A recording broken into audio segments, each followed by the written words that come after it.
Life comes at you f***ing quick, man. All of a sudden you're something, and then the next you're something else, bro. Ugh, man, dude, don't ever take for granted what you have in life. Ever. Fucking never. Everything you have in life is fucking precious. This is how the world feels right now. Leave home, shut the door, $100. Leave home, shut the door, get in the car, $100. Moral of the story, probably just stay home. Right now, we are in the calm before the storm. And right now, we are blissfully unaware of what is about to come. We are burning through any and all oil reserves we have right now so that gas prices stabilize and Trump stops getting yelled at for it. But I am telling you this right now. As soon as we start feeling those effects, which will be sometime in July, like most definitely within July, everybody's going to start to panic because the Great Depression will officially kickstart and it's gonna get bad, really bad. And like, there's so many things happening right now that no one's really paying attention to what's about to happen. Everyone's focused in the now, but not in the what will be. And it's going to us all so bad. I'm not okay. That's just the truth. And I'm scared. I'm really worried for what this month brings. I know I can't keep up this grind of door dashing 13 hours a day to make things work. I'm tired, man. Go out from 6 p.m. to 4 a.m. every day, and then again from 8 o'clock to noon, and I'm not sleeping, I'm not eating, I'm not taking care of myself, but life can't stop. But I also don't know how much more I can take. And I think that's the part that's scaring me the most right now, is I don't know how much more I can physically take.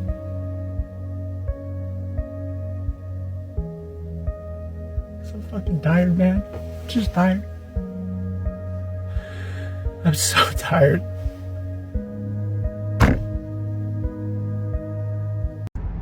I just overheard another lady at the gas station talking to this other guy. He must have been like 70 years old, and he was getting something to eat and buying coffee on his way to work. And I'm like, my God, I feel like old. I'm 50 years old. This guy's 20 years older than me. He's still going. The lady behind the counter said, I've already got like 30 hours in this week. And I'm like, 30 hours? Christ, it's only Tuesday. Oh, I work 2 jobs. I got to work 2 jobs to pay the bills. My God. She's like, oh, well, it keeps me young. It's like, you got a real positive attitude. I'm like, I'm 50 years old. I can barely wake up in the morning. I go hard all day long, but man, you know when you hit about 50 years old and your body feels like it's giving out? Yeah, that's where I'm at. But God bless these people that can stay positive and work 2 or 3 jobs until they're 75 years old to put food on the table. My God, what a country we live in, huh? So I've kind of been debating whether we should even have this conversation, but every burned out professional eventually has a serious f*** you moment in their career. And a lot of times your body wakes up before your brain does. You've either been there, you're in it right now, or it's coming. It's that moment where something inside you says, I cannot keep living like this anymore.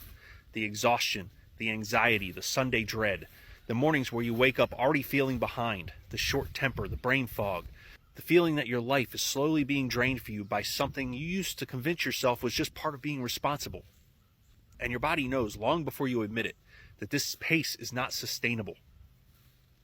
But you keep pushing, you keep coping, you keep surviving. You keep saying, it's fine, I'm just tired, it'll get better. I just need to make it to the weekend. Until one day, all those little band-aids stop working. The coffee doesn't fix it. The vacation doesn't fix it. The raise doesn't fix it.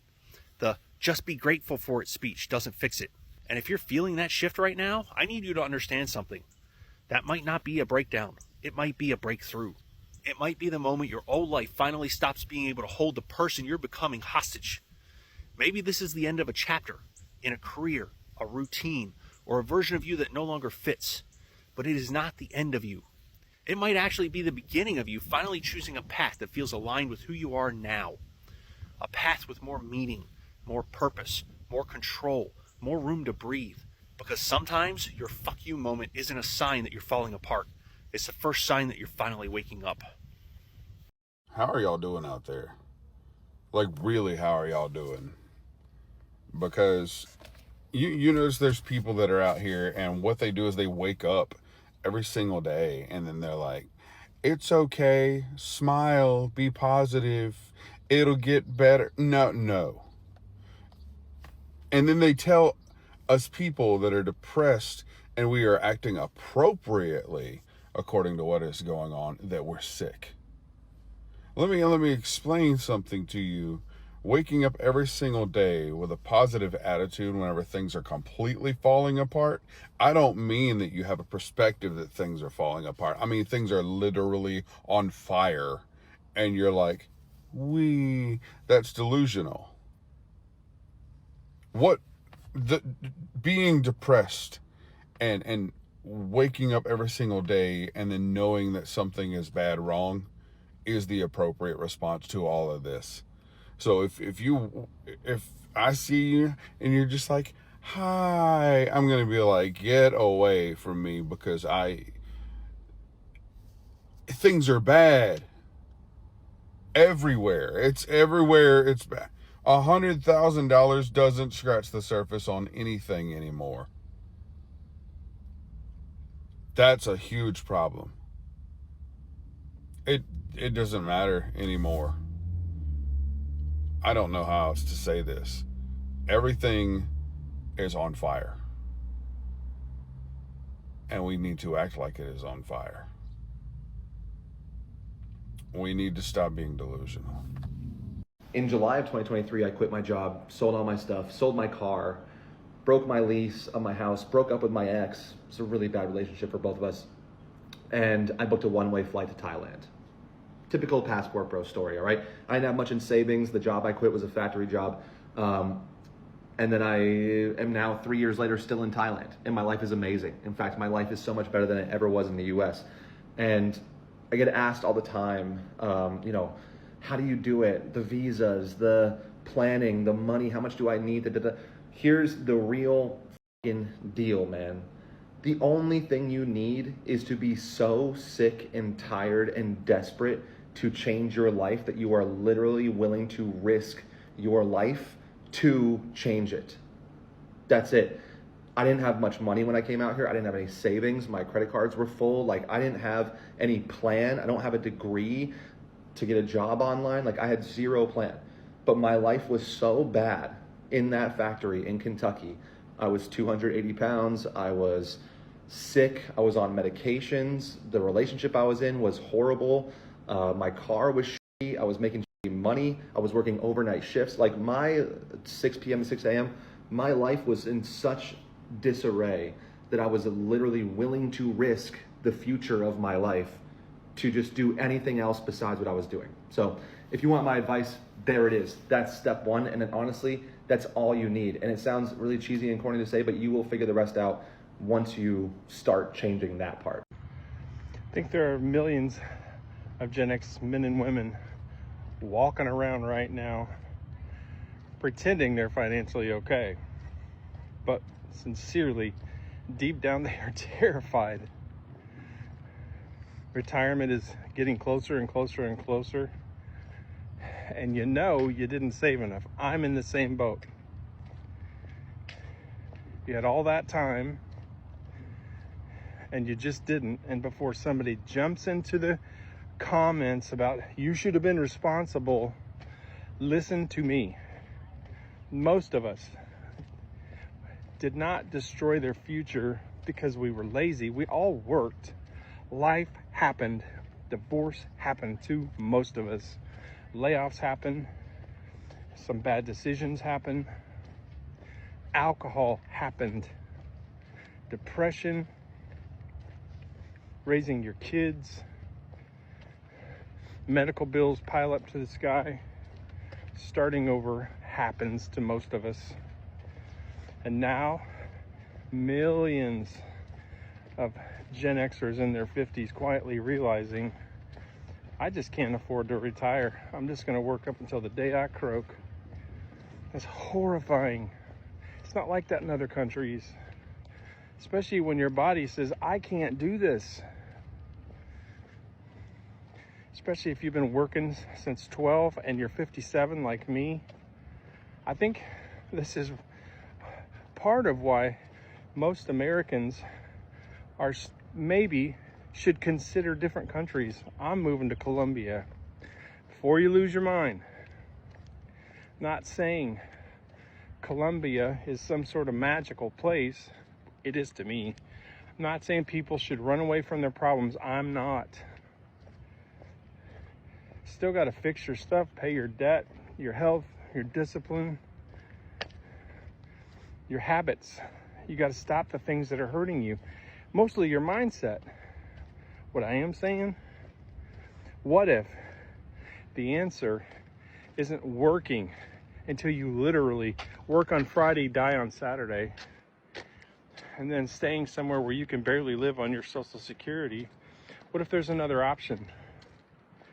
I personally know people in Pereira, Colombia, on very modest income, $500 a month for everything, single apartment, fresh food, $30 a month for healthcare, everything covered. You walk everywhere. It's a slower pace, less stress, much better, slower quality of life.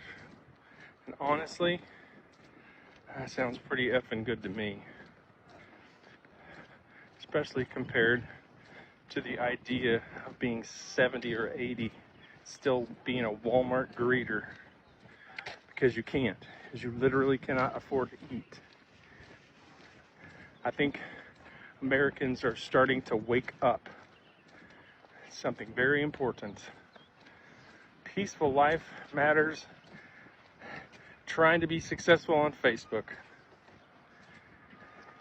That's just become part of my entire starting over journey. I don't give a crap what I look like. I'm not escaping America or life. I'm rebuilding life differently. Smaller.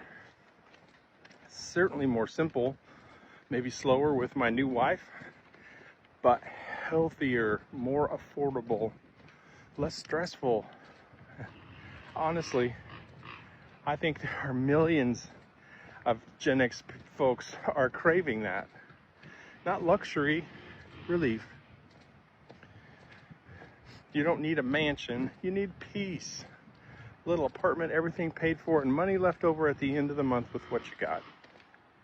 If you really think about it, having enough money to eat good food, walk every day, have a nice place to sleep, health care, and not panic about bills anymore, that's a pretty rich life to me. If you're starting over like me, please follow along, subscribe, type I'm in so I can see that you're doing this too. And if you want accountability and somebody to walk along with you, it's what I do. Appreciate you guys watching. Thank you. And I'll see you on the next one.